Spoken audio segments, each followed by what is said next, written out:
அடி வயிற்றுல அள்ளைகளில் உங்களுக்கு வலி ஏற்பட்டுட்டு இருக்கா? Lower abdomen grams. இது ஒரு ரேராக நடக்குது. அடிக்கடி அந்த அள்ளைகளில் இழுத்து பிடிச்சிக்கிட்டு வலிக்கிற மாதிரி இருக்குது. பயங்கரமாக வலிக்குது. அப்போ குறுகி உட்காந்துக்கிறோம் போல் இருக்குது. அந்த வலி அவர்ஸ் டுகெதர் காலையிலேருந்து சாயந்தரம் வரைக்கும் இருக்குது. இது பாடி ஹீட் ஆகிடுது, அதனால் இருக்குதுன்னு நாங்கள் ஃபீல் பண்ணிகிட்ருக்கோம். பெண்களாக இருக்கிற பட்சத்தில் சிலருக்கு ஒயிட் டிஸ்சார்ஜஸ் கூட அந்த மாதிரி டைமில் இருக்கும்.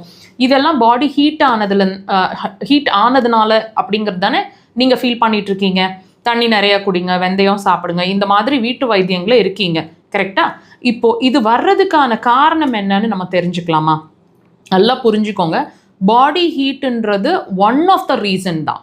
அந்த பாடி ஹீட் ஆகட்டும், அந்த வலி அந்த இடத்துல ஏற்படக்கூடிய லோவர் அப்டமன் அள்ளைகளில் ஏற்படக்கூடிய வலிகள் ஆகட்டும், வர்றதுக்கு முக்கியமான காரணம்னு சொல்லப்படுறது கான்ஸ்டிபேஷன். இப்போ வாட்ச் பண்ணி பாருங்கள். இந்த வலி வர்றதுக்கு கொஞ்ச நாள் முன்னாடியோ அல்லது லாங் டேர்ம்ஸ்லேயோ உங்களுக்கு கண்டிப்பாக கான்ஸ்டிபேஷன் ப்ராப்ளம் இருந்துகிட்ருக்கணும்.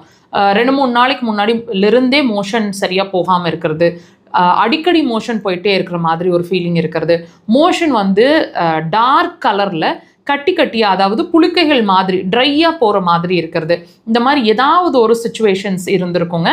கேஸ் நிறைய ரிலீஸ் ஆகிட்டுருக்கிற மாதிரி இருந்திருக்கும். இது எல்லாம் நீங்கள் ஒரு 1 வீக்குள்ளே, இந்த வலி வர்றதுக்கு ஒரு 1 வீக்குள்ளே நீங்கள் வாட்ச் பண்ணியிருக்கணும். வாட்ச் பண்ணுங்கள். அட்லீஸ்ட் இப்போவாவது அந்த வலி வர்றதுக்கு முன்னாடி வாட்ச் பண்ணிக்கோங்க.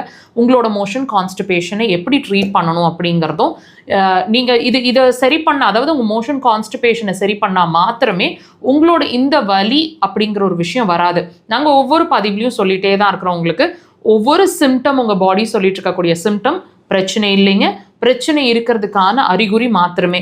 இப்போ இந்த வலி உங்களுக்கு உணர்த்திட்டு இருக்கிற விஷயம் உங்களுக்கு கான்ஸ்டிபேஷன் இருக்குது அப்படிங்கிறத. ஸோ தயவு செய்து உங்களோட கான்ஸ்டிபேஷனை இயற்கையான முறையில் ட்ரீட் பண்ண ட்ரை பண்ணுங்கள். இயற்கை அப்படின்னா நாங்கள் மீன் பண்ணுறது மெடிசன்ஸோ, நீங்கள் சாப்பிட்டுட்ருக்கிற பழ வகைகளோ, அல்லது இன்டியூஷன், அதாவது நான் இந்த மெடிசன் சாப்பிட்டா தான் நான் மோஷன் போகிறேன், தண்ணி நிறையா குடித்தாதான் மோஷன் போகிறேன், இந்த மாதிரி டேர்ம்ஸ் அண்ட் கண்டிஷன்ஸ்குள்ளே அது வராதுங்க. இயற்கையாக உங்களோட மலக்குடல் அதோட வேலையை செய்யணும். இவ்வளோ நாள் இந்த ப்ராப்ளம் வர்றதுக்கு முன்னாடி வரைக்கும் அது நார்மலாக தானே இருந்தது. இப்போ ஏன் நார்மலாக இல்லை அப்படிங்கிறத யோசிங்க. ஸோ நீங்கள் வெளியிலிருந்து செய்ய வேண்டிய விஷயங்கள் அப்படிங்கிறது ஒன்றும் இல்லைங்க. இயற்கையாக ஒவ்வொன்றுமே உள்ளே நடந்துக்கிட்டே தான் இருக்குது அதோட வேலைகளை. ஸோ இப்போ அதுக்கு கொஞ்சம் சப்போர்ட் தேவைப்படுது.